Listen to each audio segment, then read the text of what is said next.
Um, Good evening and welcome to Memorial University's Muskrat Falls Symposium. I'm Lisa Moore, a professor in the English department at Memorial and a novelist and story writer. I have many people to thank for making this evening and this symposium possible, but I would like to begin with a land acknowledgement. I remember my grade 8 history book, and if any of you are my age, you'll remember it too. It had a blue cover with various shades of blue, and it had a very brief description of the indigenous people of Newfoundland. It was brief because the textbook seemed to suggest that starting with the decimation of the Beothuk, history began with European contact. In my childhood and adolescent years, it seemed to me that colonization took place in the 16th century, a thing of the past, a very deep past. I think that a land acknowledgement allows us to think about the ways colonialism continues to persist in the present, in unequal and unfair power relations, and it reminds us of our responsibility to listen to Indigenous voices. I think of that Newfoundland and Labrador textbook for high school, junior high students, that I think of one that might exist in 2040. And I wonder if it will be written by a new generation, a generation who are more open to hearing new and diverse voices, listening to experiences that are both different and familiar to their own, and a generation brought up listening to land acknowledgements when they attend our universities and cultural festivals, a generation who might, as a result, recognize colonialism in all its guises and be driven by a desire to eradicate it, and instead develop a society based on a desire for equality. So tonight I would like to begin by respectfully acknowledging the territory in which we gather as the ancestral homes of the Beothuk, and the island of Newfoundland as the ancestral homelands of the Mi'kmaq and the Beothuk. I also recognize that the Inuit of Nunatsiavut and Nunatsiavut and the Innu of Nitassinan and their ancestors as the original people of Labrador. We strive for respectful relationships with all the peoples of this province as we search for collective healing and true reconciliation and honor this beautiful land that we live in together. And I have a whole lot of thank yous, as I said. I need to thank the administrative staff in the English department and the sociology department, including Lisa Meany, Brenda Daw, Maureen Badcock, Lisa Daw, and Deborah Dunn in the English department, and Ruby Bishop and Audrey O'Neill in the sociology department, Janet Herron in the dean's office, because these are the women who finangled airfare, accommodations, budgets, per diems, and publicity and posters and everything else required to make the symposium run smoothly. A very, very special thanks goes to Jennifer Lokash and Karen Stanbridge, both heads of department who helped get this symposium on its feet, both brilliant and generous colleagues. I can't express enough how much gratitude we feel for Jennifer and Karen. I would like to thank Jennifer Simpson, the Dean of Humanities and Social Sciences, for her work in making the symposium possible. And a big thank you to Carrie Claire Neal for organizing so much here while running for public office and being a spectacular grad student.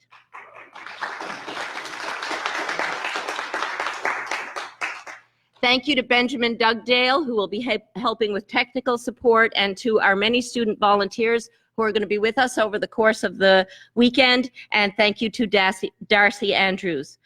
I also have to say a special thank you to my partner in crime, Steve Crocker. He's brilliant. I love him. He did the lion's share. Come on up, Steve. He'll say the same thing about me, I'm sure. Come on up.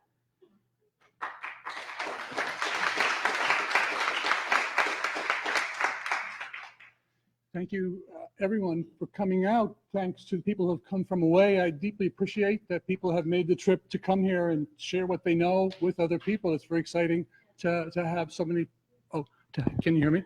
It's very exciting to have so many different people with various different kinds of expertise who are coming together. I'll just be very brief and say a couple of words and let this panel get underway.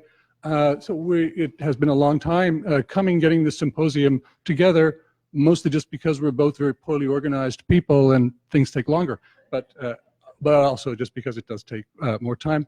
We wanted for a long time now to have a venue to explore what was taking place with Muskrat Falls, and the interesting crisis that is unfolding with it, that is producing so many interesting responses from people whose lives are being disrupted in so many different kinds of ways by the mega project, from problems of public health and food security to finance, energy security, fears about domestic comfort or being able to stay on in Newfoundland, the wide range of ways that it has affected people's lives, and the powerful movement that has emerged about and in response to Muskrat Falls, to understand that and how interesting that is and important sociologically and politically, that the concerns of people living along the river in Labrador are connected to the concerns of people next to the baseboard heaters in Newfoundland, and understanding the connections amongst those is a powerful sociological insight about the kind of world that we live in today. And we need to see that Muskrat Falls is a crisis that is upon us now, but it's also an opportunity to understand the internal workings of the kind of world that is coming into emergence here and that will affect us in the various kinds of ways that we're seeing now in the responses to it.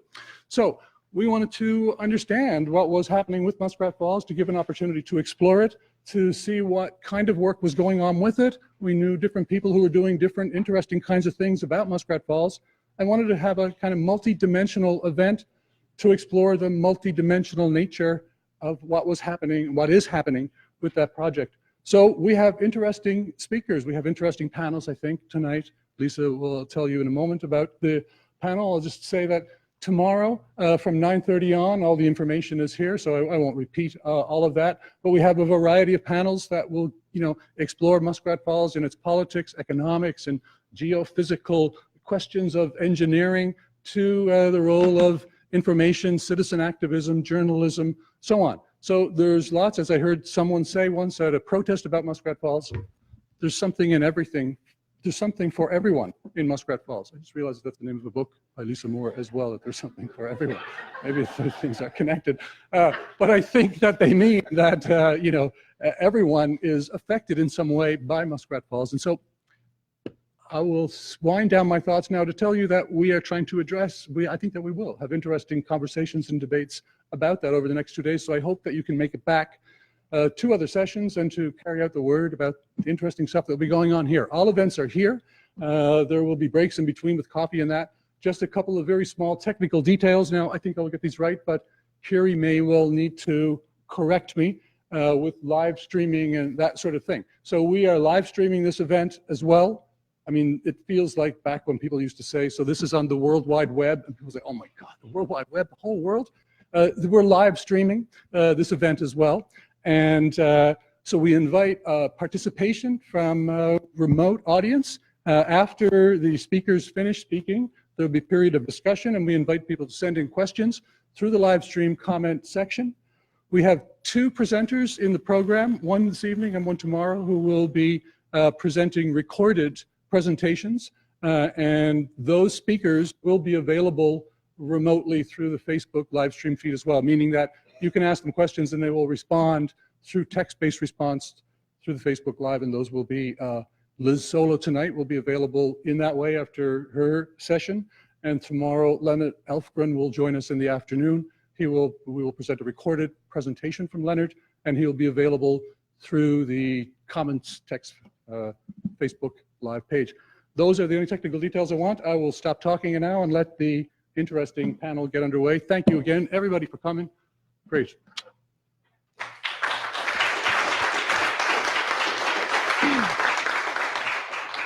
Thank you, Steve.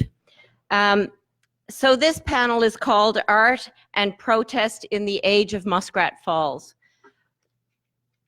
two formative experiences over the last 2 years have driven me to think deeply about the relationship between art and social justice. I've been hired as a lecturer on a cruise ship that circumnavigated Newfoundland and Labrador to discuss literature. I was on the ship with the Inuk artist Billy Gauthier. I had an opportunity to interview Billy about his sculpture, and he uses traditional Inuit carving materials such as bone and antler and tusk and stone, and his iconography was an exploration of both traditional and contemporary Inuit life on the land.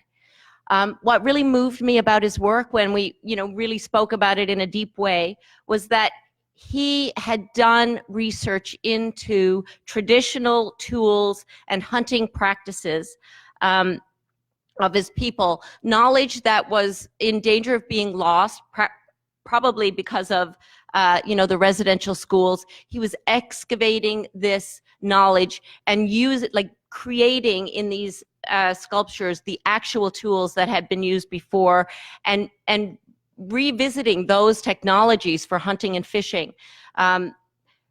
So I was deeply moved by that work, and while with him on that boat, I witnessed him pull an Arctic char out of the ocean and slice it up, and we're all on a Zodiac, and he fed us little strips of it, and it was the first time I had eaten raw fish that was pulled straight out of the water next to my elbow.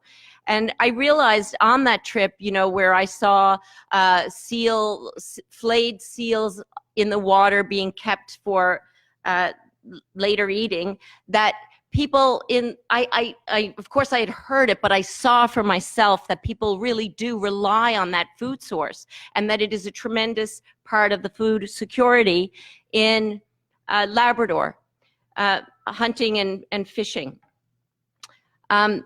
So it was later, when I was on tour with a novel I'd written going across Canada, that I heard that Billy Gauthier was doing a hunger strike, and that he had said publicly that he was willing to lay down his life in order to protect that land.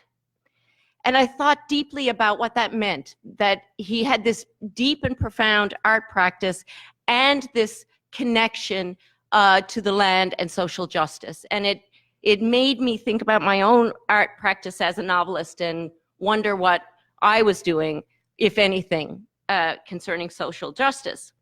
And with that same book, I had been touring in the United States. And I went to Atlanta, Georgia, for a conference of young adult fiction writers. And I ended up in a restaurant with a big table of writers, and at my end of the table were 5 Native Americans who had just been at the Dakota Access Pipeline. They had come back from that pipeline, and the woman beside me, her phone was on the table, and it was constantly buzzing. And she was checking it because she told me her niece, who was no more than 90 pounds, was on the front line, and they were turning water hoses on the protesters there. And she kept checking the phone to see if her niece was okay. And it was during that night that a young woman lost her arm to police bullets, and that text came through at that dinner. So both of these events, experiences for me, when I was traveling as an artist, forced me to think about the relation between art and social justice, if there is a relation, and how do we explore it. It seems as times grow darker and the gulf widens between those who live in precarity and the 1%, that artists are really struggling to find pathways to social justice, but also to simply showing us the world in new ways. So tonight, and also I should say, to imagine compassion. I think that is what artists are trying to do in these difficult and tense times. whether we want to or not. I think that is what this work does. So tonight we have drawn together a number of artists and a critic. We got one critic. And we're just going to look at their different approaches, very different approaches to these questions. We're going to look at some of the artwork, some of the thinking, some of the criticism, and just explore what it means to make art that has been inspired by Muskrat Falls. We're going to look at resistance, protest, and responsibility. Gerald Vaandering's art tonight that we'll see is focused on the economy and the economy of the land as it shapes the culture we live in. He will speak about his artist residency at the Northwest River Artist in Residence program at the Labrador Institute, a research center of Memorial University. He will discuss the exhibition called Ashes and Penance. And through this project, I think Gerald will tell you he spoke to a number of people in the community and saw the life there and the generosity of those people. And I very much look forward to hearing your talk. Come on up. Thank you.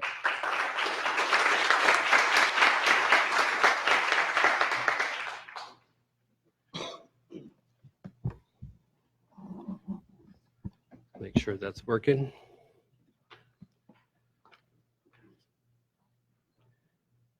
We're going to try to, I have some images I'm going to show, and if I'm going like this, it's because I'm trying to do a remote change the slide please thing. So as we're approaching, next week is Thanksgiving, sooner than I thought.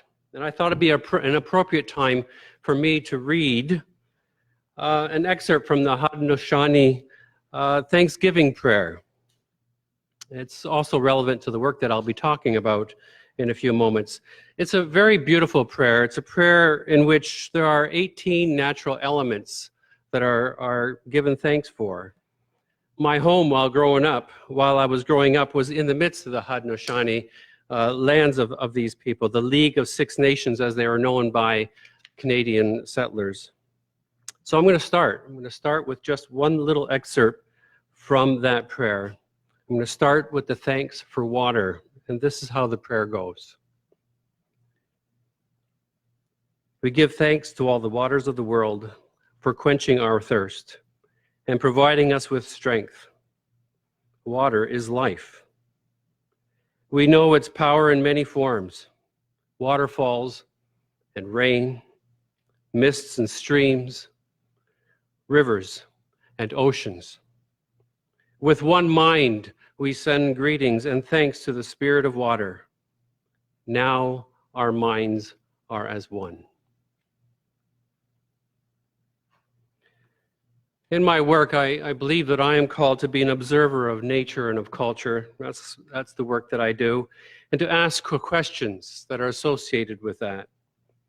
For me, it's always been to ask, this is us. Are we good with that? And variations of that very question. So just for a few brief moments, I'm going to show you some of the work from a previous show that I did that I think will flesh out the work that I'm doing with Muskrat Falls right now. And so this exhibition, click, there we go, that I did a few years ago was called This Salty Water. I hired people to dress in business attire and to jump in the water. I took scuba diving lessons and I rented camera equipment, and I jumped in the water too and took pictures of these people as they tried to swim underwater. I then took those images and I changed them. I recreated them in different ways, and eventually they became a serigraph print / painting. Now the numbers that you'll see, maybe now that I'm pointing them out, there are actually stock market quotes of the day. And they're kind of in the water swimming with the person. They are like they are the water. It is the water. In my opening, I read that water is life. Water is also somewhat of a universal signifier in film and in literature. And when used in the context of the protagonist in the story, it generally shows a marked change in the protagonist of that story, a new level of awareness, an understanding, maybe a change in their worldview. In these cases, water is used as a symbol of baptism, it's used as a symbol of rebirth, and an awakening, like a special aha moment. And you can also drown in water. Click. So given our economic prowess in modern civilization today, in modern civilized society, how are we doing with that? How are we doing with it? Are we watching out for each other, really? Or are we sinking? Have we learned yet to do justice, to love kindness, and to walk humbly with our God? What does the water of Muskrat Falls, sorry, that's too far. What does the water of Muskrat Falls now signify for any of us? And I think that would probably vary for many people, depending on which side of the dam we're standing. My premise in my work for many, many years has always been that the economics of the land, it's the economics of the land that shapes a culture, whether that be a hunter-gatherer society or a industrially dependent society. And without getting too much into this, this used to be now one of the signifiers for Newfoundland. You'll see an image of the 1 cent stamp from 1932, the codfish on there with the word codfish, and to emphasize it in quotation marks, Newfoundland currency. Can't get much more obvious than that. There it sits. But for today, maybe it's different. The Newfoundland oil industry lives off of our shores, in our water, and has sustained our economy in recent years quite a bit, has changed our culture, I would suggest. Or is it this? Water and the things that we get from it. In 2017, I did an artist residency at the Labrador Institute Research Station in Northwest River. Now, prior to going to Northwest River, I went to hear and was quite impressed with Dr. Trevor Bell, as he gave a summation of the joint research project put together by a team of independent researchers from Munn University, from the University of Manitoba, and from Harvard University. They carried out a rather detailed study of the Lake Melville estuary, and most notably an assessment of methylmercury as it filters and integrates into the ecosystem downstream of Muskrat Falls. Now, I don't know that I need to explain this, but methylmercury is a particularly nasty toxin that is abundantly produced in newly flooded reservoirs where the soil is not removed and the plant life is not removed. As methylmercury becomes biometabolized and ingested and integrated into the very flesh of a fish, so it also becomes a part of that which eats the fish. Especially detrimental to women and their unborn children. And that's not only for people, it's for the animals as well. Dr. Bell and his colleagues also took note of how this change in the local economy of the land would have far-reaching cultural consequences. So while I was in Northwest River, I knew that I was going to be doing something with fish. I thought I was just going to go out there with my fishing rod, catch a couple fish, go into the studio they gave me, and do some work. But what happened was that the people there said, well, I can take you out, but we're not going to catch anything. It's the wrong time of year. So then I started asking for fish, asking people if they had a fish. This ended up being a blessing in disguise for me because it brought me into a lot of conversations that I wouldn't otherwise have had. People asking me, well, why do you need the fish? What was I going to do with the fish? And then all the other very important secondary discussions that took place. at that time. Now, there's a lot of support from the people there to help me find someone who might provide me with a whole frozen fish. I needed a whole fish. And everyone, I mean everybody had fish in their freezer. Everybody. But it was all cut up already, or the head was cut off, or something like that. So eventually, the people in Northwest River who take care of the community freezers, they donated a whole trout to this project.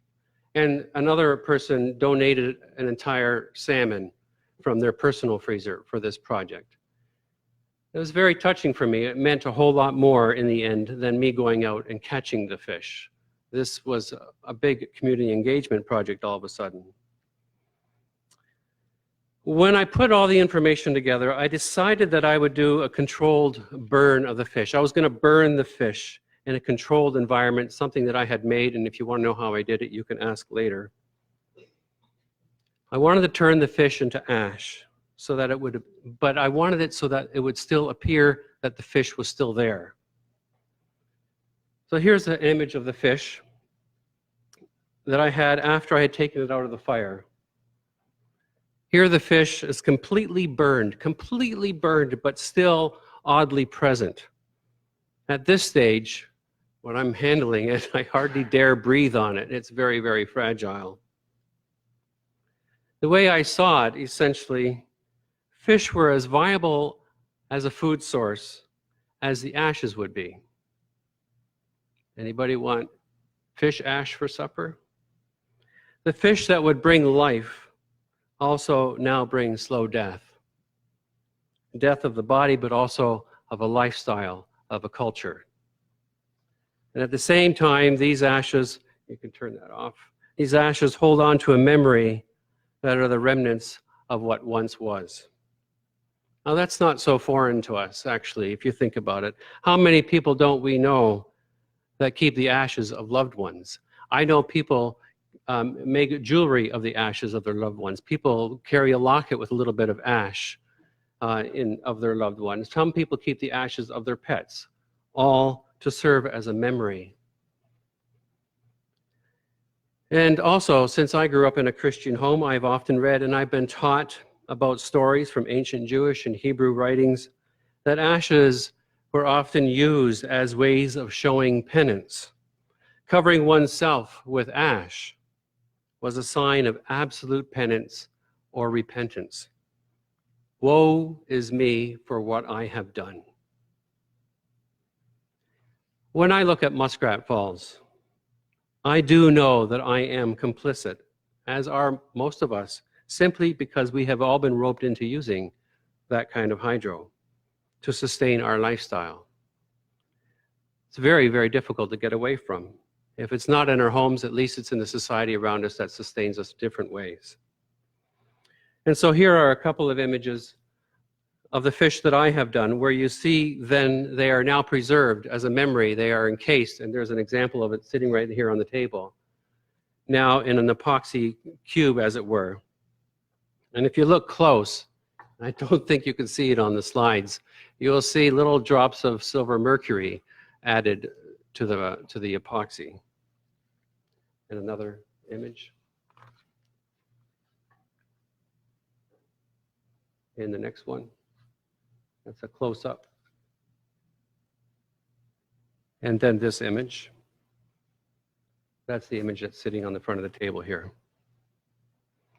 It's the job, I believe, of the artist to look at the world around us and in some way be a sociologist, be an anthropologist, be a philosopher, and to make strange the world around us so that we see it better. Making art, I think, is a political act.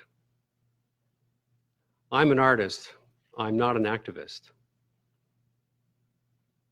So I want to finish with another part of the Haudenosaunee prayer, still another section from the same prayer, the Thanksgiving prayer that I read earlier. And this is this part of the prayer is a prayer of thanks to the fish element of the water. And it goes like this. We turn, excuse me, we turn our minds to all the fish life in the water. We are instructed to cleanse and purify the water. They also give themselves to us as food. We are grateful that we can still find pure water. So we turn now to the fish, and we send our greetings and thanks. And now our minds are one. Think. Think of how we have made it impossible for the fish life to safely filter the water. We have done that. Maybe we need to add to that prayer, woe is me for what we have done to you. Then, now maybe our minds would be as one in ashes and penance. Thank you.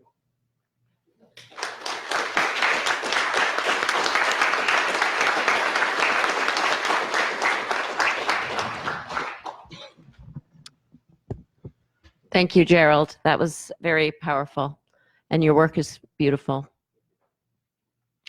We're going to hear from Rhonda Pelle next. Rhonda is the artist who created the exhibition at the Rooms right now called The Fever, a tarot reading of Newfoundland. This work is in response to Muskrat Falls, and it looks at the historical patterns of boom and bust, corruption and colonialism, and asks, how did we get there? And she's going to speak about her protest and the history of collage as a subversive art form. Please come on up, Rhonda. Thank you.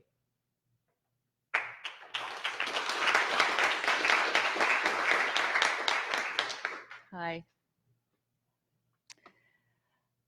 So The Fever is a 16-card tarot reading for Newfoundland and Labrador that explores the patterns of our history.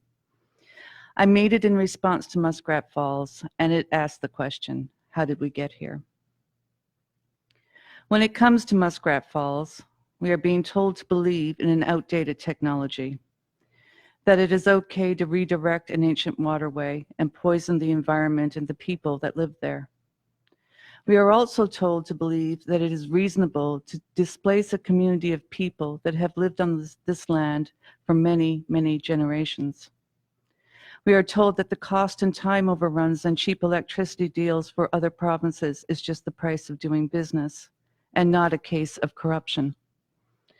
Then we are told we have to pay for it, so the stockholders can meet the expected rate of return on investment with outrageous electrical rates that most of us will not be able to afford. When we question this enforced belief system, we are scolded by a former political leader who can't take a challenge to his sense of privilege.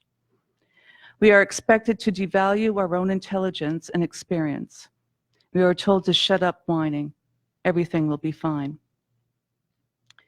British journalist Christopher Booker describes this process of thinking as the fantasy cycle, a pattern that recurs in personal lives, politics, and history, when we willfully embark on a course of action contrary to the evidence before us. Things can go well for a time. This is what may be called the dream stage. But because this make-believe can never be reconciled with reality, it leads to the frustration stage. This prompts a more determined effort to keep the fantasy going. Then reality presses in, and that leads to the nightmare stage, as everything starts to crumble, culminating in an explosion into reality when the fantasy finally falls apart.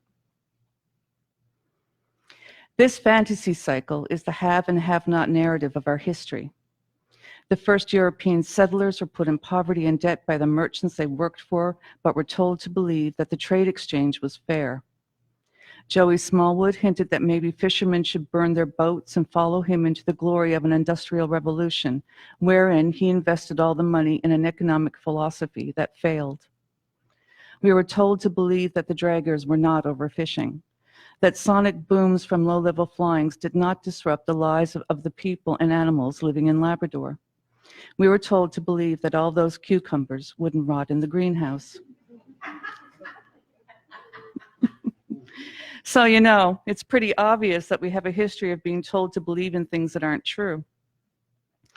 I made the tarot reading for Newfoundland and Labrador to symbolically disrupt this cycle. A tarot reading is a form of visual storytelling. There are 78 cards in a tarot deck, and each one symbolically represents different aspects of human psychology and experience. You shuffle, choose cards, arrange them in a specific way, then interpret their individual meanings and piece together a story. The cards employ universal archetypes and blend together ancient symbols, historic events, religious metaphors, and prominent iconography from the world around us. Many artists have created original tarot cards. My cards splice together historical and contemporary images from Newfoundland and Labrador. I used my own photography, images I found in the media, on the internet, and the provincial archives. It is deeply satisfying to dismember the bodies of politicians.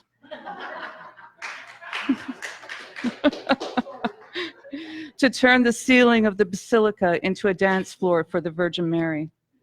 To offer up a platter of pursed mouths of men in the throes of bloated speeches. Collage, by its very nature, is subversive, stripping images of their initial context and pasting them into new compositions can be seen as a political act. In the 1900s, a group of artists began the Dada art movement. They were the first collage makers and used this powerful new art form to protest against the horrors of the First World War, the corruption of the government, and the conformity of the oppressive bourgeois culture. Surrealists used it to free the imagination from the repressive nature of the controlled mind. Feminist artists in the 60s and 70s reclaimed it as a political art form that spoke female truth to male power. The heart of the art form's legacy is empowerment through creative rebellion. My show of collage brings up past and present together to show how cycles of political economic recklessness has had devastating social consequences. Joey Smallwood is a blind saint sitting on a pillar. He is a true believer that has been blinded by factories as dories in the distance burn. James Baird, an early St. John's merchant and disaster capitalist, is blinded by money. Captain Abram Keene's ruthlessness has been turned to ice. Silver butter knives pierce a knob of hardtack. Bread knives stab a resettled house. Lost men ride a Newfoundland dog on a floating ice pan. And ghosts of radical mummers get stranded along the Bonavista Highway. The 6 images projected here tell more of that story. At the top left is the emperor. He represents the establishment, and he embodies power and aggression. He is collaged from many of our politicians and premiers. His arms were artistically amputated from their bodies while they were gesticulating at podiums. The arms belong to Clyde Wells, Dwight Ball, John Crosby, Jerome Kennedy, Brian Tobin, Ed Martin, and Stan Marshall. The head is a blended composite of Joey Smallwood, Brian Peckford, and Danny Williams. The tiny gold crown comes fittingly from a scratch and win ticket. And the pathway to the Colonial Building is a nod to the yellow brick road from The Wizard of Oz. Our emperor is a Shiva-esque carnival barker, destroying worlds as fast as he creates them. Beside him is the fool. In it, a woman being offered a cucumber by an outstretched arm, wears a flower in her hair, a blindfold of Monopoly money, and bright red lipstick.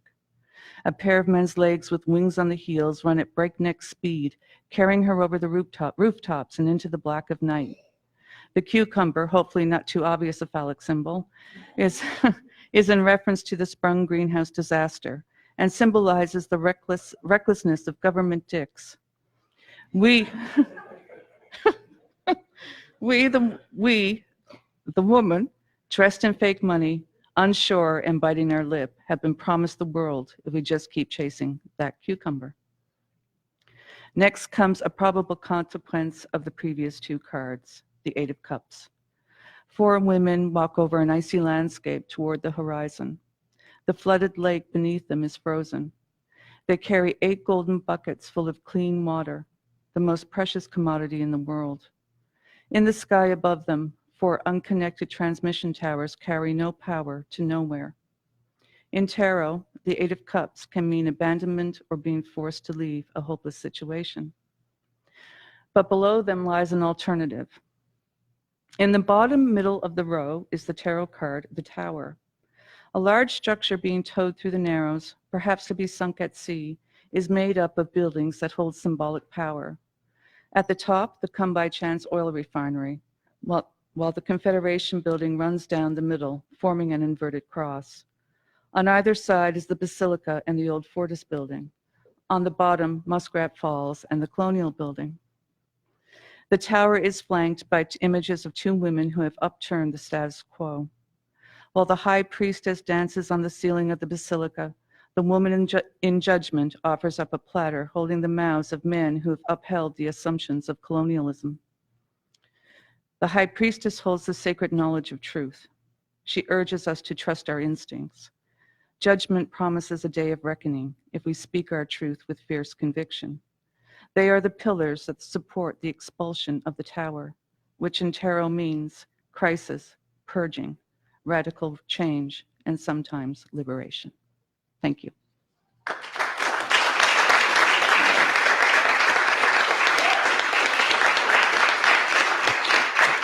Thank you, Rhonda. Next is Jennifer Dyer. She's the head of the Department of Gender Studies at Memorial and conducts research in various interdisciplinary areas, including aesthetics, feminist aesthetics, regional painting, and the role of art in contemporary society, and pragmatist aesthetics. Her most recent publication on art is on the role of light in Newfoundland painting towards developing an eco-aesthetic, an essay for the volume on critical topographies with McGill Queen's Press in 2018. I think Jennifer is speaking on the notion of activist art and how it holds social and political power. Come on up, Jen.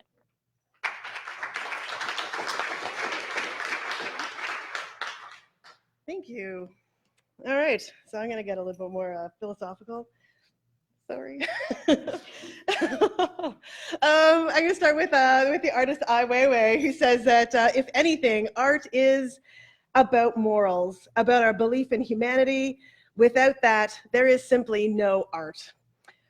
I start on the basis that a well-administered democratic state in which citizens are engaged to be knowledgeable and engaged in their communities cannot exist without art.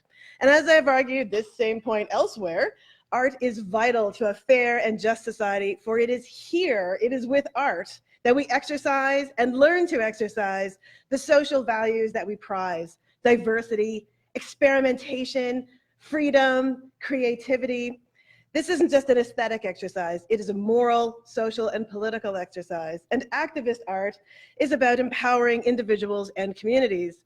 This art is a long-standing form of art and is generally situated in some kind of public arena, with artists working closely with a community to generate the art that is also a political intervention.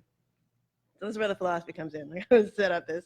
So there's a historical basis for the social role of art, and I place it in three places. First, art provides an aesthetic experience. Any robot can perceive art, but it's the experience of art that changes our worlds. Historically, the notion of aesthetic experience has been the ground of ancient and modern and medieval theories of beauty. I like the notion of beauty. Whether beauty reflects the harmony of the universe, or sensuously presents the immaterial idea of a universe, or is identified with the sublime or the active nature of existence, it has the power to transport us. It helps us to remember what is important, to be inspired by that importance, and to understand what we hold to be important to life. So art is inspiring, it's mnemonic, it can help us to remember, and it's educational. Now, until the 18th century, theories of beauty centered on how art is not only instructional and useful, but also revelatory of what we hold to be true of the world, what we hold to be the real.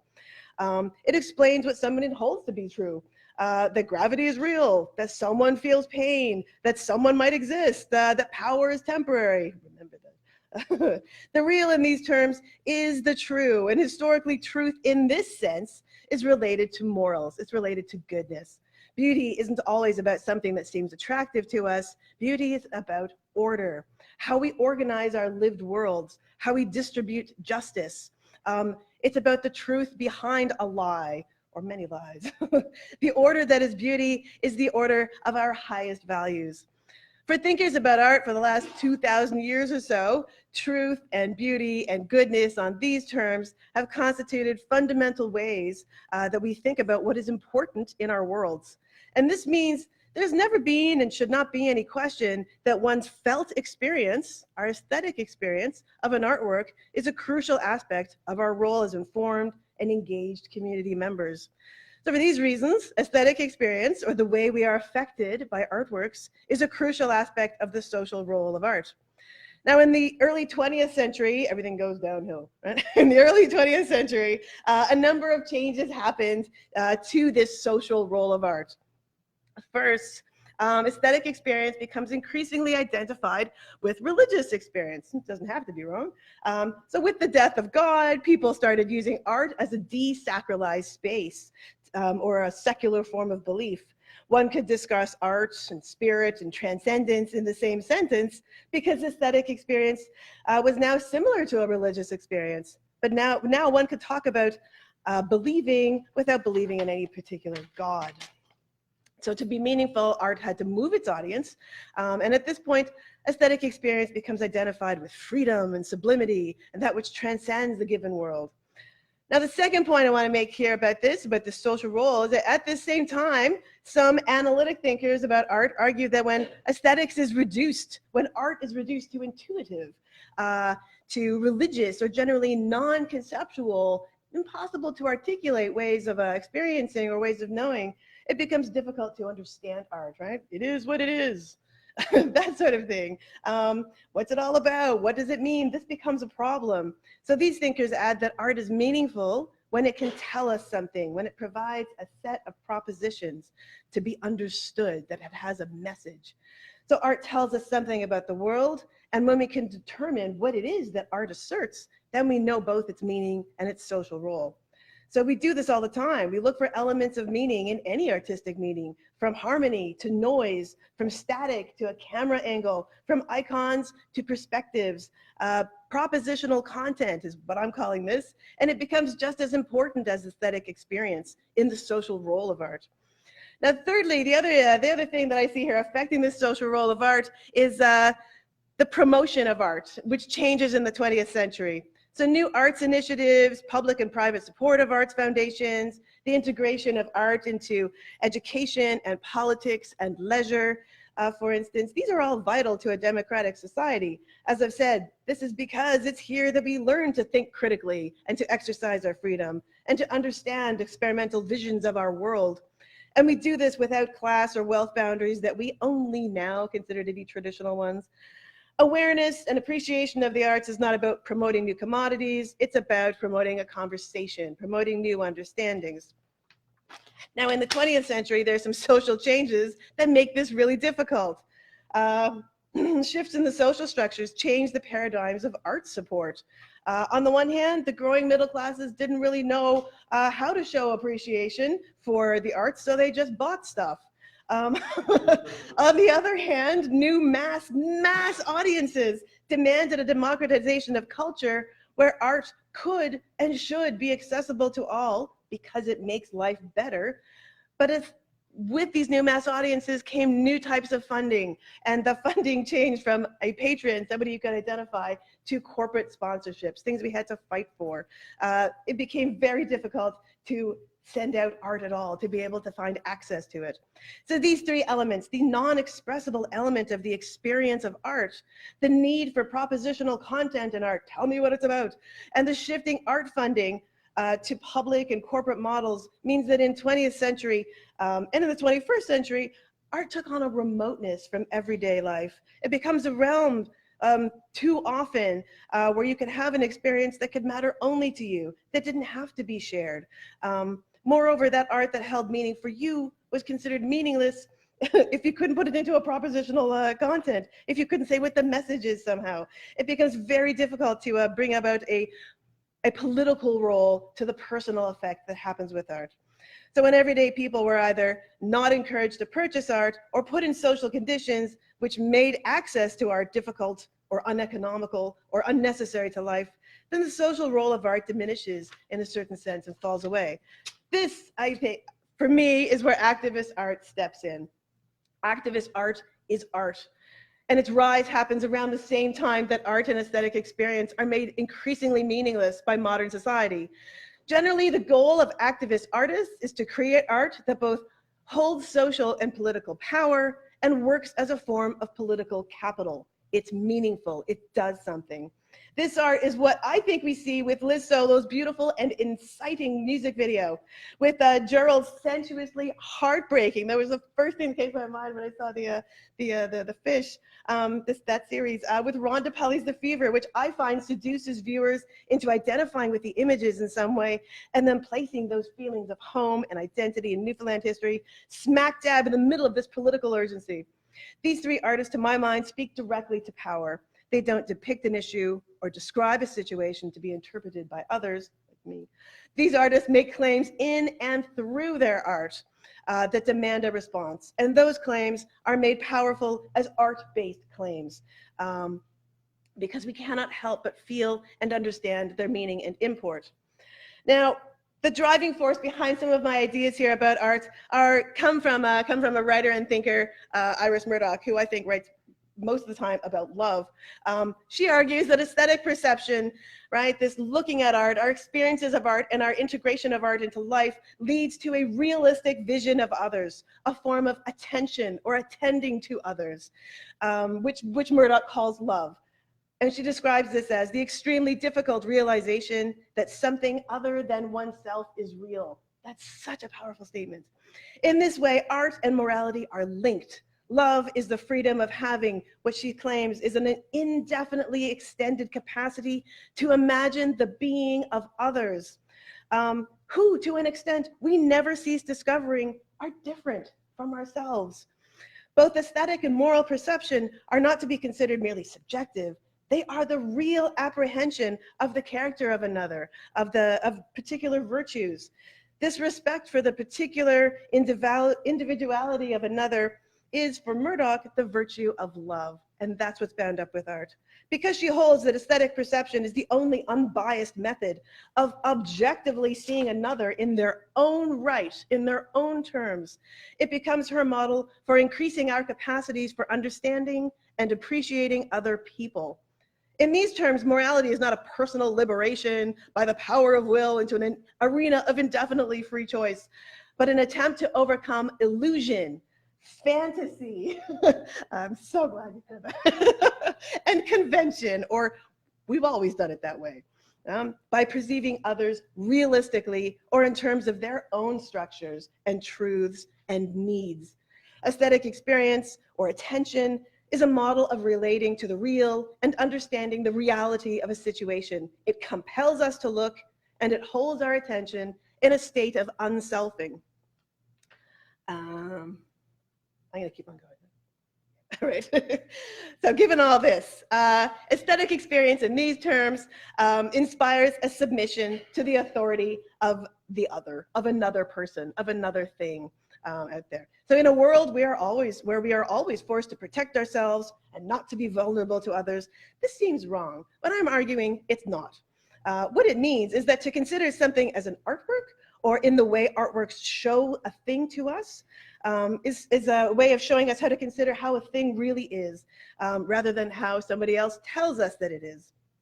As the writer, as Murdoch argues here, aesthetic experience reveals forms, no matter how minute, which invites the unpossessive contemplation of the reality of others and leads to a greater understanding of those others for us. So artists who do not give in to indifferent fantasy or to selfishness, these artists fully attend to a vision and submit it to a reality.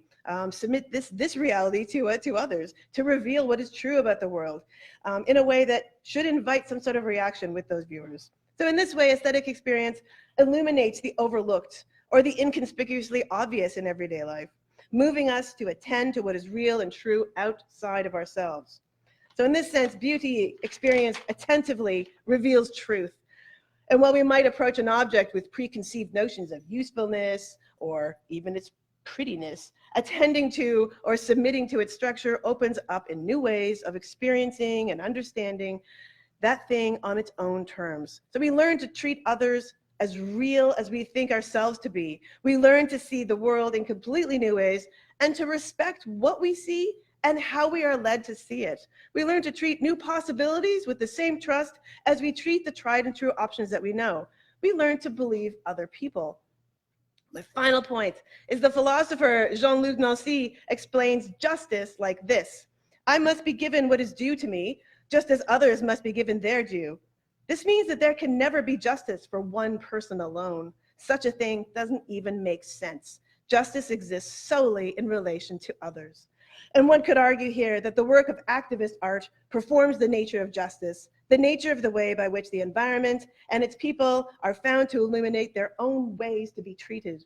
The point is that, following Nancy, the environment and people of Muskrat Falls require due recognition. The active existence of the place and the people does not need a special kind of justice bestowed upon it, but rather attention, unconditional concern for their own right to free activity.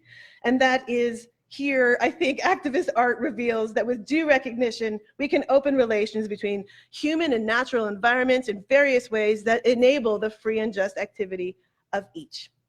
Thank you.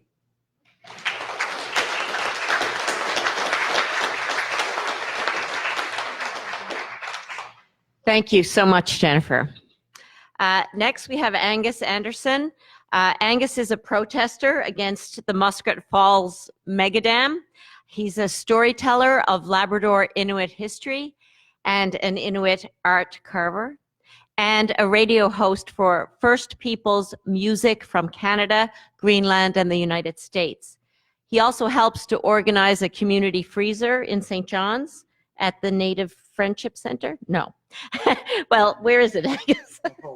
At his home. Oh, beautiful. Please join us and tell us about your art and resistance. Thank you.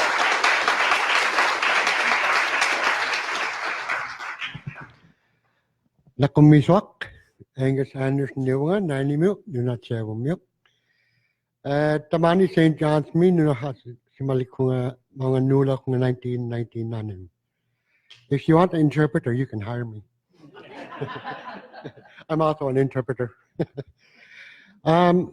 I started here's my artwork, and it's a mixture of art and protest against the Muskrat Falls project. If you show up the big picture, I'll explain what this label is. It's, of course, Muskrat Falls, picture of Muskrat Falls. Top corner, Liberal Party logo. Other corner, PC Party logo. Those two parties are responsible for this mega project. And it's not just provincial, it's also federal. So that's why I had these party logos on this poster. On the bottom, it says 10% methyl mercury. I went with 10% because we do not know how much mercury will be created through Muskrat Falls, as they did no clear cutting, and everything around it, everything, the grass, the willows, the trees, the shrubs, the animals that feed on it, the fish, the birds, the bears, everything in that cycle of life that we rely on is affected by methyl mercury. And it was stated before, once you get methyl mercury in your body, you got no way of getting rid of it. And to me, that is a cultural genocide. Like our government, since Danny Williams pushed this project on us, has given a colonialistic act of poisoning us knowingly. Dwight Ball has come out and said, as premier, that if the people get sick from methyl mercury, he'll compensate us. How do you compensate someone knowingly you're poisoning? Like, Dwight Ball, wake up, come on. Danny Williams, you started this project. And he also said that if the animals are affected from methyl mercury, we'll take it off your diet. Like, okay. You got bad chicken and soybean, they throw everything out. It's not that easy up in Muskrat Falls. We rely on the source of salmon, char, and other animals that cycle around Muskrat Falls. Like, we already had caribou taken off our diet. It's a major staple of our body that we relied on for 8,000 years. It's only since 200 years to now, our life has been tossed, turned. We've faced Spanish flu epidemic, and all kinds of foreign diseases. Like Labrador Inuit have survived these harsh conditions, not just on the land, but from introduction of these stuff from colonials. And this all started maybe in the 1300s even, when the Vikings were passing Labrador going down to Lance Meadows. It started earlier then that our life had started to be altered. So this project, the mega project that Danny loves so much, that he prays that it will be our savior. I won't be around. You won't be around. Maybe some of your kids won't be around when you start seeing return of Muskrat Falls.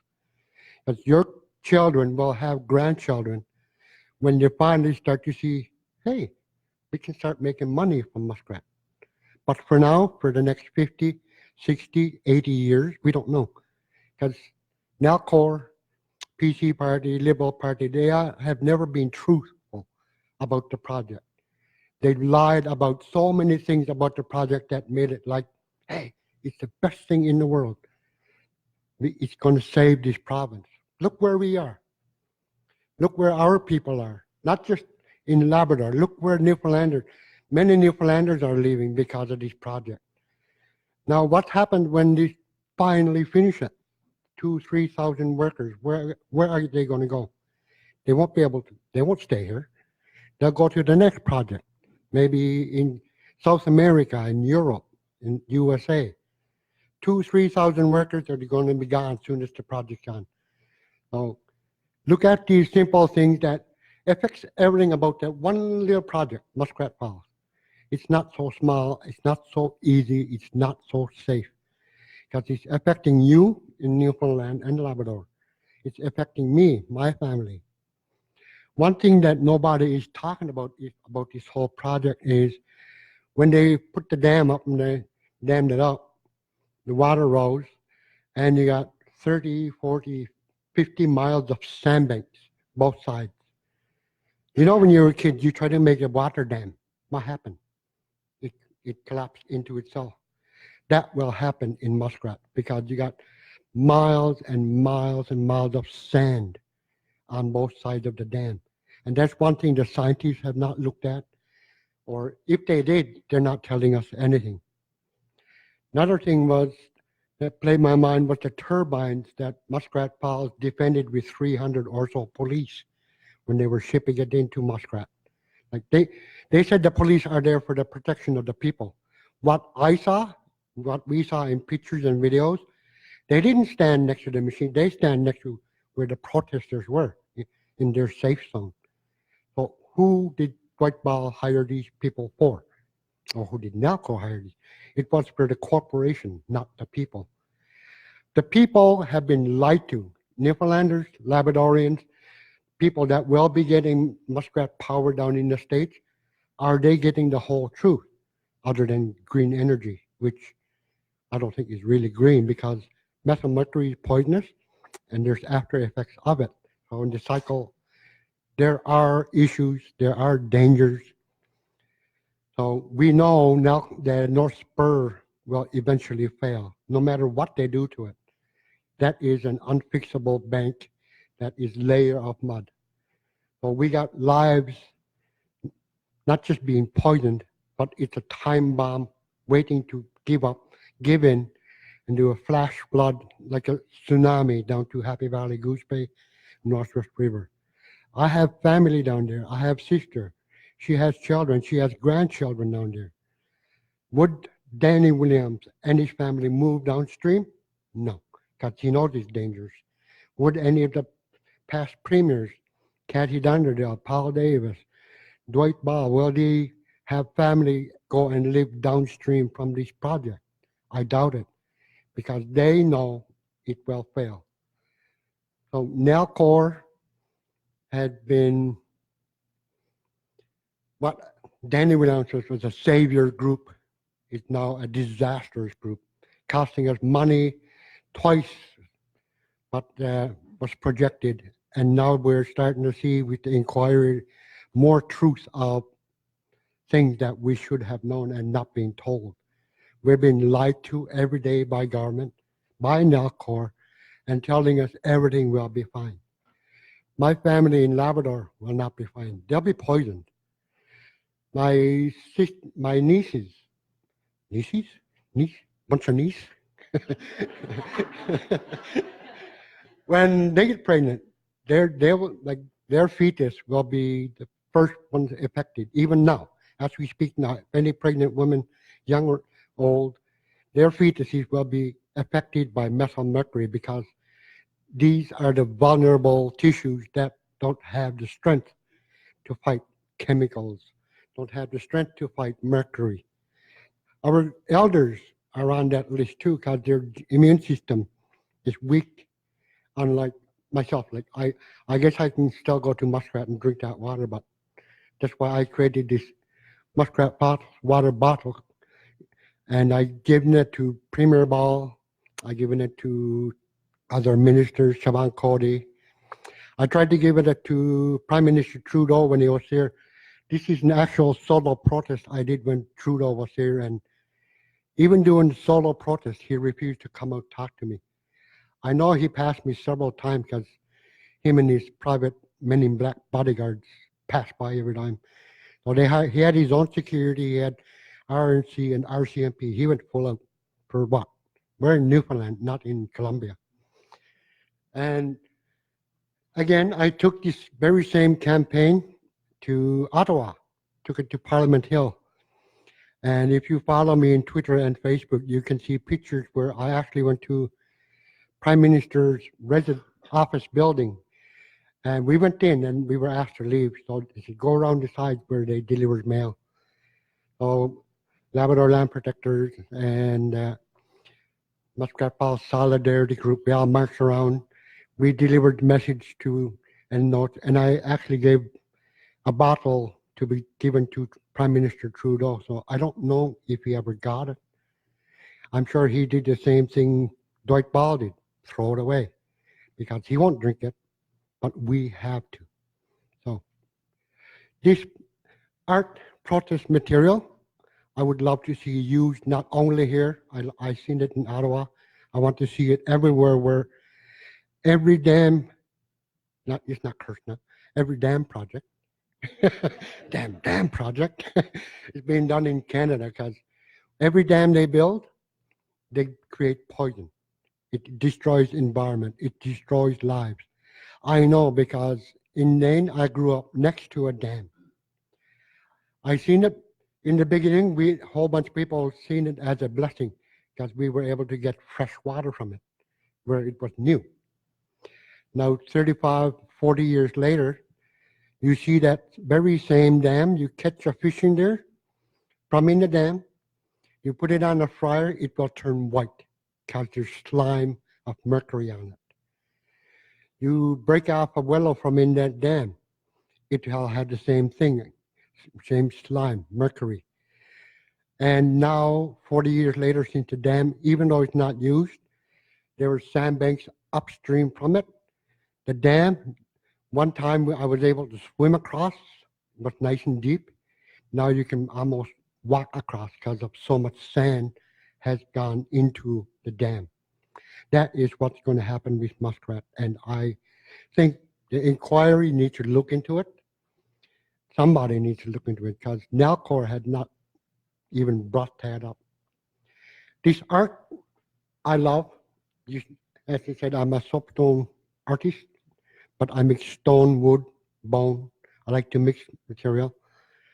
And I brought in some of my water bottles, I think only 16 bottles. I brought in some stickers you can take for souvenir or put on your car, support this fight against muskrat.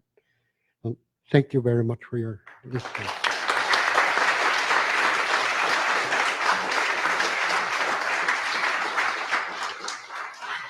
Thank you so much, Angus. Next, we're going to see a video from lizsolo. Liz is in Toronto, and her son's partner just gave birth the same day she put together the video for us.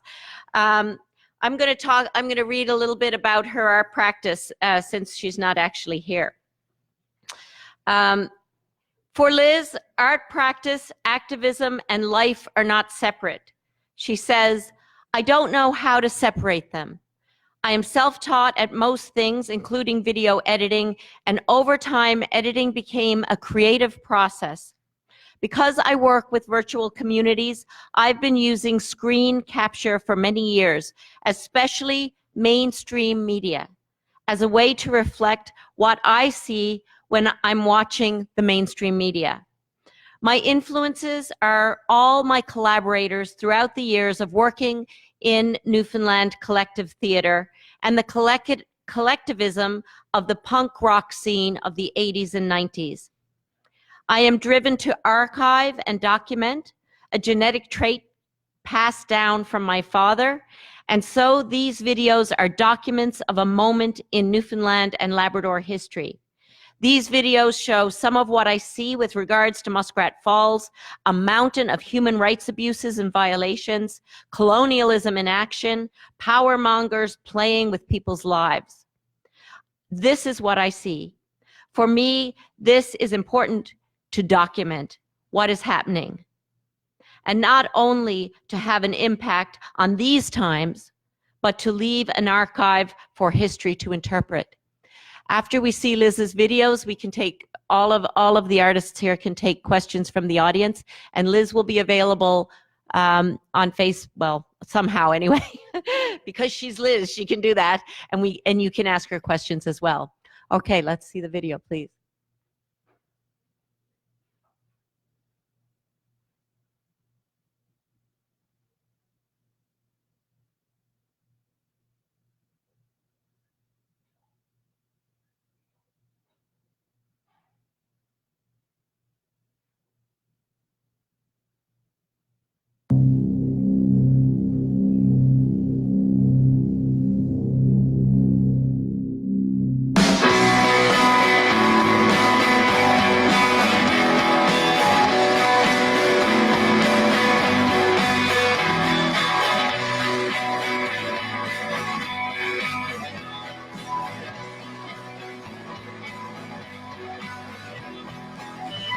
Everything is leaking. We are all defeated.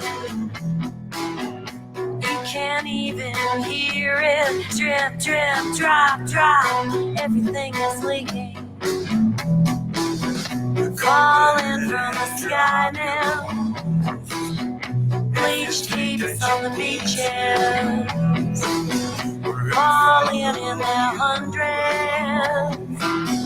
Bleached heaps on the beaches. Beyond. Let's go beyond your vision. Beyond. All your second division. Everything is leaking. We are all depleted. Even the stars are bleeding. Drip, drip, drop, drop. Everything is leaking. Falling from the sky now. Bleached heaps on the beaches. Falling in their thousands. Bleached heaps on the beaches. Beyond. Let's go from your vision. Beyond. All your change of vision. Everything is leaking. Oh, everything is leaking. Oh, everything is leaking.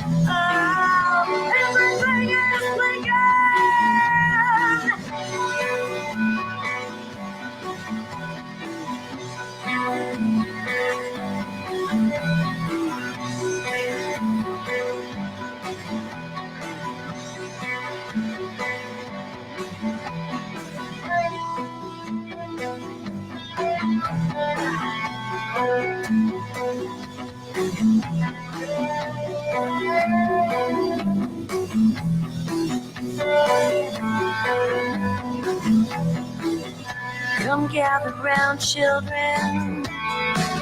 There used to be a story. It went something like. Oh, there used to be a story. Once upon a morning, once upon an afternoon, once there were people here all along the shoreline where Shannon Dillon stood. Oh, damn Dennis Stewart was. Oh, Shannon Dillon stood. And Dennis Stewart was. Everything is freaking. Everything is freaking. Everything is freaking. Everything is freaking. Everything is freaking. Everything is freaking. Everything is freaking. Everything is freaking.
A few words on Muskrat Falls. It is time to take our place on the world stage. Control energy, control Muskrat Falls. Nalcor, and Mera, the masters of destiny. My diabolical master plan, while I was premier, to develop Muskrat Falls and pad my pockets. $15 billion power for mining companies, power itself, power. My full support, Nalcor, Ed Martin. I worked very closely with Ed and his team, Nalcor, Hebron, Hibernia, and White Rose Extensions. $40 billion by Ed Martin. This project has been studied to death. Nalcor, and on and on and on. There were no environmental hurdles identified, and there are none today. $8 billion to $1.5 billion. And $6 billion. Ladies and gentlemen, we would burn that much money, a couple of billion, $1.6 billion. Simply put, several more $1 billion to be made. Natural gas? No. Wind?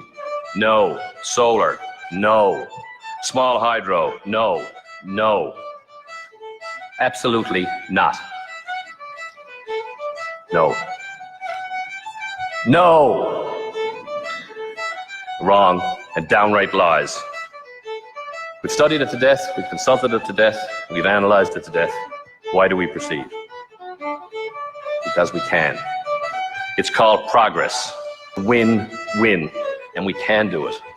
And we should do it. And we will do it. The stars will never, ever be as perfectly aligned as they are now. Ideally positioned for more power. Surplus power. Muskrat Falls, Newfoundland and Labrador are held ransom forevermore.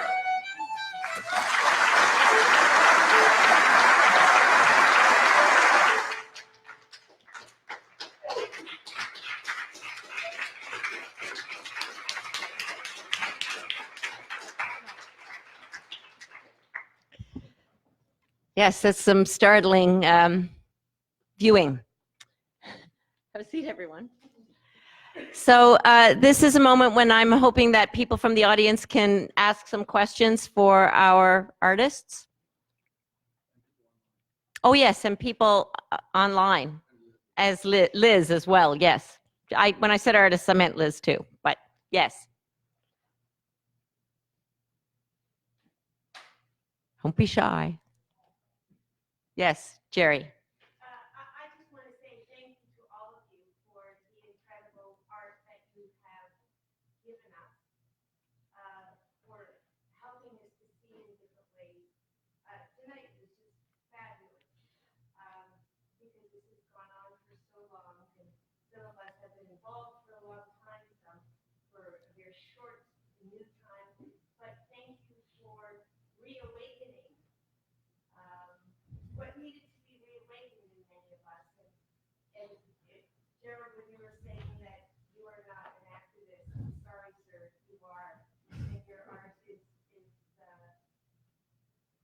very provoking and very strong. And I want to say something to each of you, but I don't want to take up all that time. But to say thank you, and how so important the work that you have done is to the province. Thanks. Thank you, Jerry.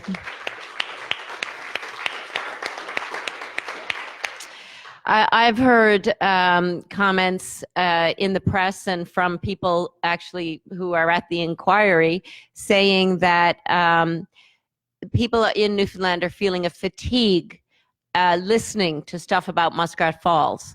And I don't think that's true. I feel that there is a hunger for accurate information.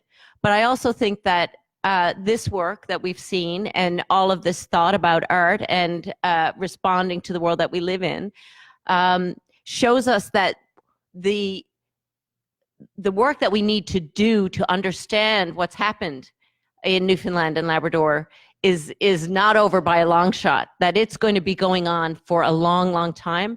And I think we see that in how deeply all of these artists have worked with the material, how much material there is, and how, you know, just the different responses to it that we've seen tonight. All of them considered and full of integrity.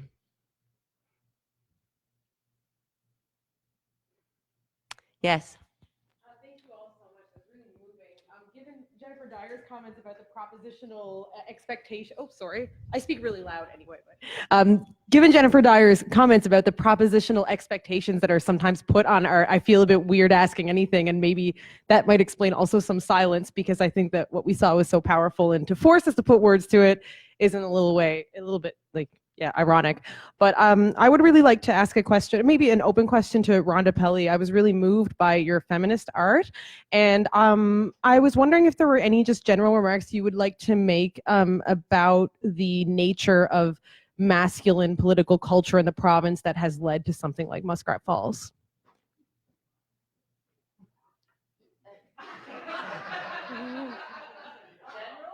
Well, I mean, I'm trying to be open here, because obviously, I mean, you demonstrated something so powerful about that for us already, but I'm, as a feminist and as a person living here, I want to make that theme explicit.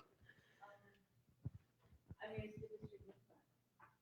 Basically, I think that it's the history of Newfoundland. It's the history of the politics of Newfoundland. And even though we have women in political positions now, it's still a voice. And it comes from, I think it comes from, it has evolved out of the merchant class. The merchant class held the power in Newfoundland. And then from there, when we became part of Canada, and we were running into different parties and stuff, the politicians were still very connected to the merchant class. So we still have, I don't know if I'm explaining myself very well, we still have a colonial mentality. And I think that's why a lot of these politicians can do what they're doing here without thinking about it, because they're in another reality. Like Brett Kavanaugh yesterday was in another reality. It's the same reality. They're in the same reality, and it's a privileged reality that I don't know if we really understand how much of a privileged reality it is, because they feel immune to any responsibility for the choices that they make for the people who live here and live everywhere, I guess.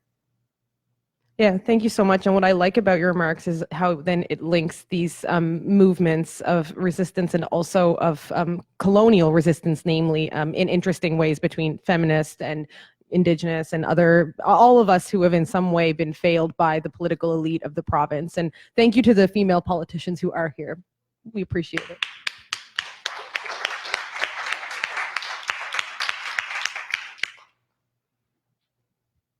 Yeah, I'd also like to say, as an Indigenous Two-Spirit woman from Labrador, you know, thank you for how you presented.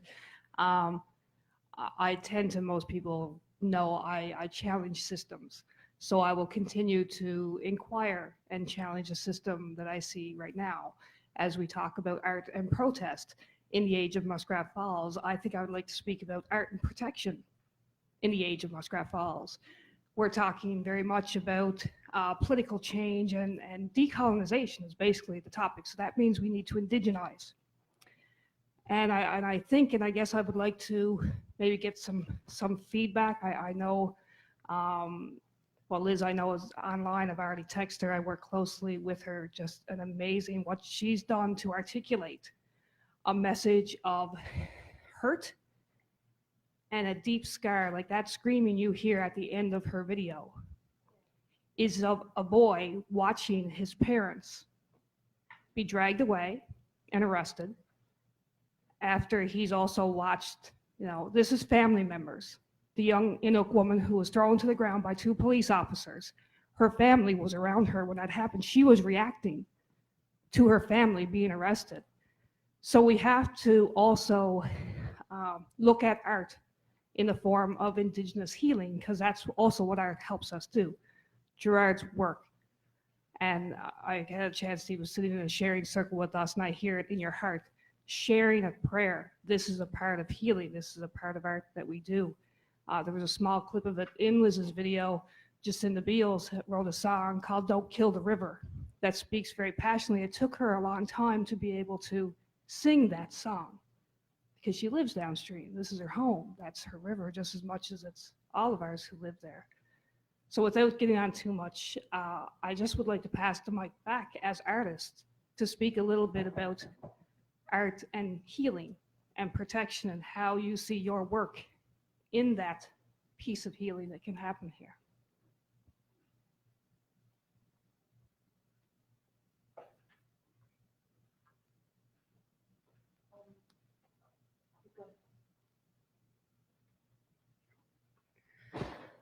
Okay, yeah, testing.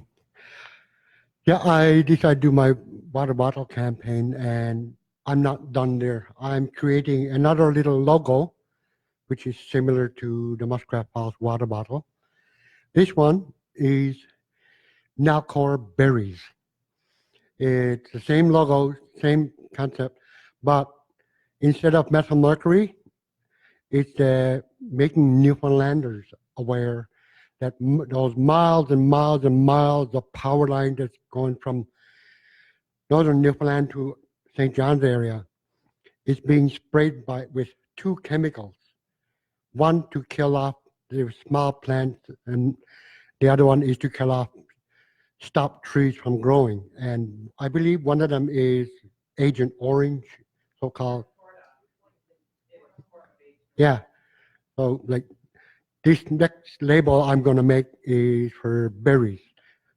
It can be blueberry, blackberry, any berry that, like a lot of people go berry picking on or near these power lines, not knowing what has been sprayed, if they have been sprayed or not. So that's where my next label art project will take me. Anyone else?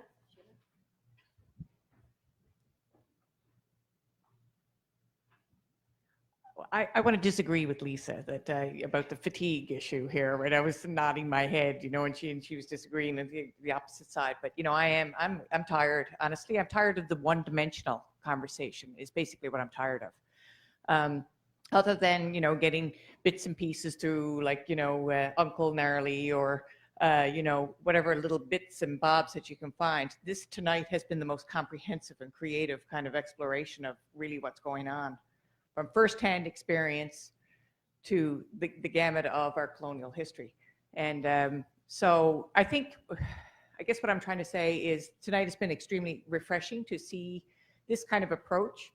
Obviously, the reawakening that we're talking about, absolutely. Time for people to really wake up. But I think there has to be a lot of strategy around how we reach the masses. Obviously, we've got a lot of people in this group here tonight, a lot of artists, a lot of people who are involved politically, in terms of advocacy around the Muskrat Falls issue. But how do we get out there out there into the weeds? And I think that's going to be the challenge, is getting many different sides of the story out there to the general public. So anyway, I just wanted to say thank you. Obviously, you're all extremely talented. It's just fantastic. I love protest art.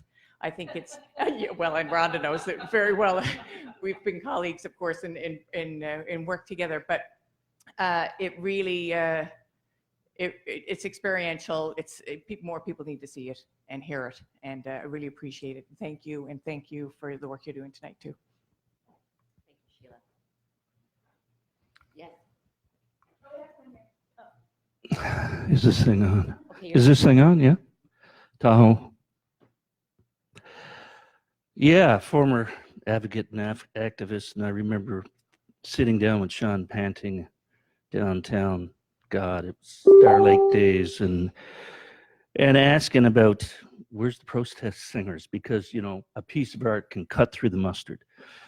Muskrat Falls, I hope, is the crossroads where we turn, because we have to turn.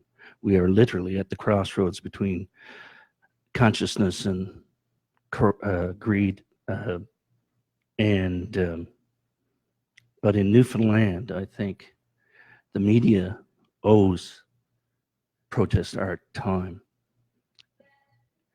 to reach out to people, Newfoundlanders, wherever they are, because the expats alone probably wield more power.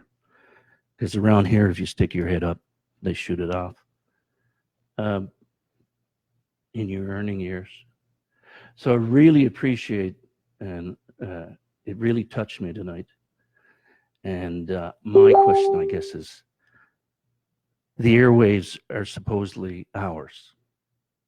How do we make media address this and bring the stuff that cuts through the mustard, that will reach out to the population, so we'll stand together? Thank you.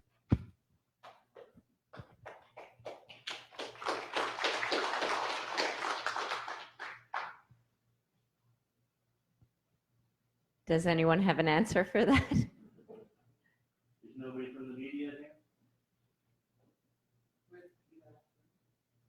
We're live streaming. The Independent is here. The Independent that needs all of our support, they're here. That's right. Yes. Of course, yeah. I went around with the Royal Commission strengthening and renewing our place in Confederation. If there was one media at those meetings, it was the French media, whether they were there in print, radio, or television. They wanted to see what we were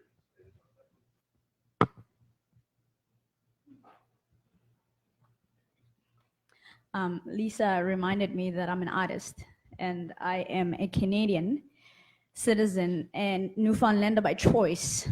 I like to tell people I'm not going anywhere.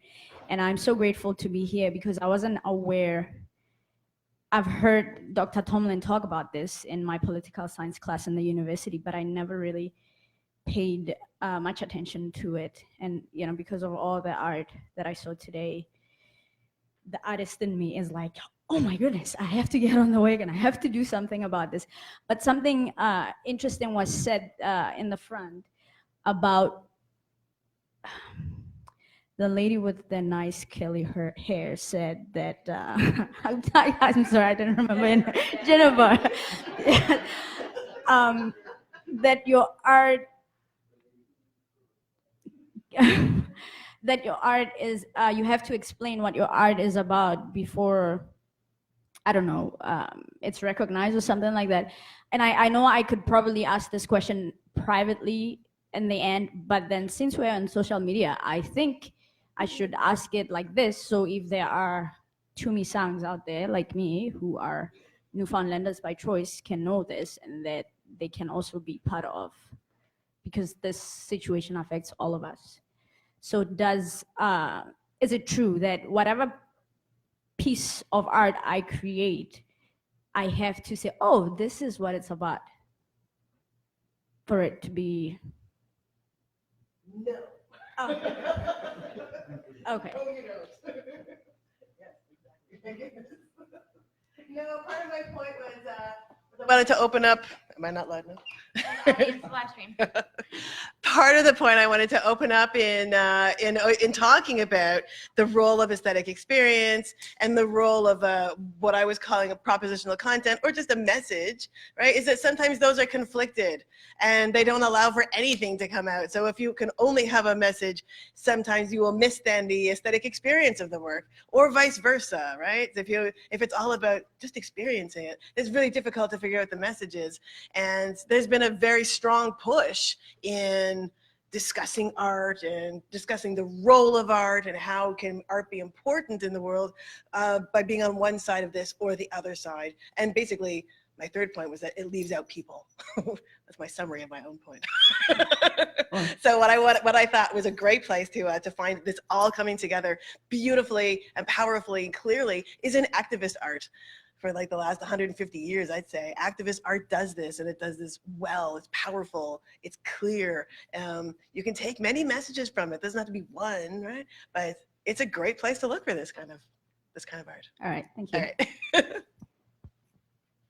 I think we have time for maybe one more comment or question. Yes, I haven't got a question, but I'd like to make a few observations. Indigenous people and artists are a very special small group of people who have an insight into the nature of the world and the running of the world and the mysteries of the world. They both have problems. The indigenous people are colonized. Artists don't get a fair share of society. Society tends to look on $1 million pictures being sold and things like that. That's not art. Art is the work of artists. Small people, people struggling and not being supported. All of a sudden, a vast majority of our people now are just starting to realize that there is another group of people in society who are colonized. And that is the poor, the middle class, the lower class, all the smaller classes of society. Why in our society does 10-15% of the population own over 50% of the wealth? It's because they front the politicians who write the legislation that those people who control the wealth of society write the legislation which govern us. And an example of that in Newfoundland is you have two parties, and it really doesn't matter which one is in. They've both had 20 years each since Joey Small brought Confederation. And where are we now? We're 1,000 times worse off, or we're going to be 1,000 times worse off, by a project that all the people, or most of the people in Newfoundland thought was a wonderful project in samplings, but there was a multitude of intelligent people who forecasted all the problems we're going to have now. All the problems they're inquiring into in an inquiry that's going to probably cost $30 million. And before the project started, that was the time for that. Now's the time to gather the dollars together to pay for what we didn't and what we weren't informed about. We were never provided with information. We were provided with misinformation, and the population were led astray. The first acknowledgement that we were in a problem was when people said that the electrical rates were going to be doubled. That was a real concrete example of what Muskrat Falls has done. And what was the political solution to that? Will we put it on ratepayers or will we put it on taxpayers? It's certainly not going on ratepayers, it'll go on the taxpayers. But those are two groups of people. It'll go on taxpayers, but the taxpayers who will pay are the ones, all the poor, the people, they don't pay taxes, but they pay a penalty by not getting the benefits they should be getting by taxes. The people who are in the lower and middle income bracket will end up paying for Muskrat Falls, and the wealthy, their wealth will increase because of Muskrat Falls. But what's the remedy? The remedy is that we must be permitted to be represented in government. Otherwise, there's going to be protest you never saw the like of. You've seen it, excuse me, but you've seen it in the United States and you'll see it in Newfoundland. I hope you're right about that. And I think the solution is that people want representative government. Thank you, sir. Thank you. I think we're going to have to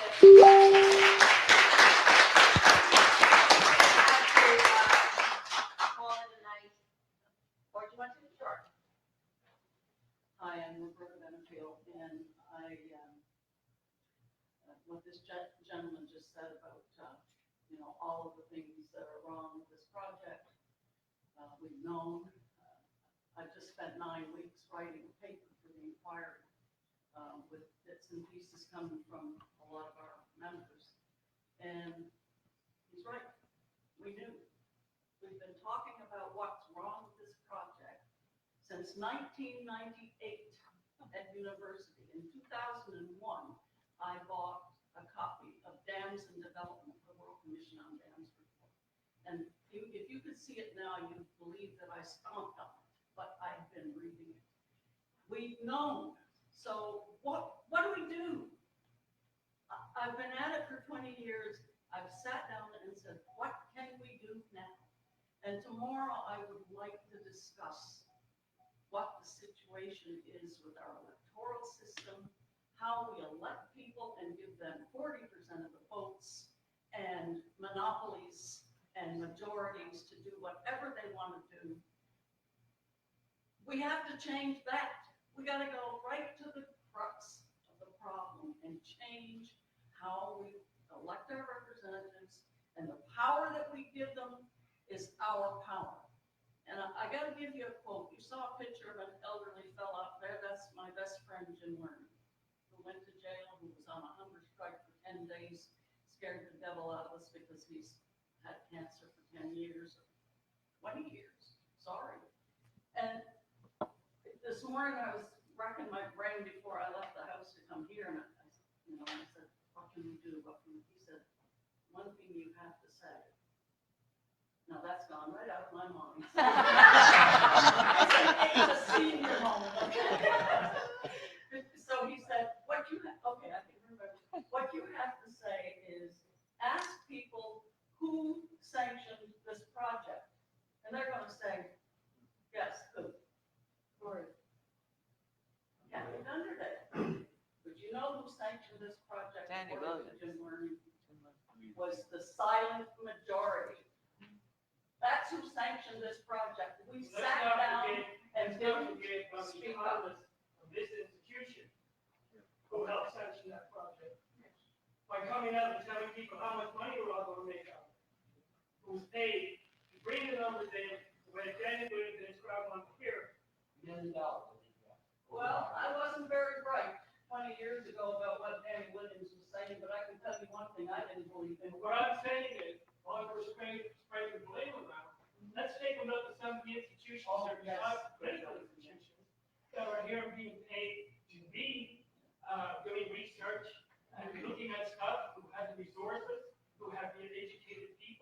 who had the positions in society, who came out and stood by those people and said, look, trust us. This is going to make us a shitload of money. You're going to be all in gravy. And kept on saying it, and was still saying it. With Stan Marshall on the stage again not too long ago.